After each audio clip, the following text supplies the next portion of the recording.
ফরিদপুরে বিএনপির ভারপ্রাপ্ত চেয়ারম্যান তারেক রহমানের নির্দেশে ও কৃষক দলের কেন্দ্রীয় কমিটির সাধারণ সম্পাদক জননেতা শহীদুল ইসলাম বাবুল এবং জাতীয়তাবাদী মহিলা দলের কেন্দ্রীয় কমিটির যুগ্ম সম্পাদক চৌধুরী নায়াব ইউসুফ এর অনুপ্রেরণায় প্রতি বছরের মতো এবারও ঈদের আনন্দ ভাগাভাগি করে নিতে ঈদ উপহার বিতরণ করেছেন ফরিদপুর প্রতিনিধি মাহবুব চিশতির প্রতিবেদন।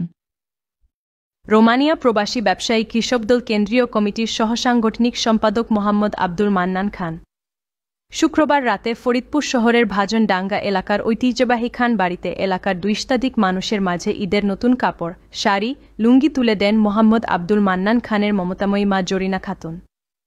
এ সময় ফরিদপুর প্রেসক্লাবের সাধারণ সম্পাদক মাহবুব হোসেন পিয়াল, সমাজসেবক মোহাম্মদ বিল্লাল খান, মোহাম্মদ হান্নান খান, মতিউর রহমান মতিনসহ এলার গণ্যমান্য ব্যক্তিবর্গ উপস্থিত ছিলেন।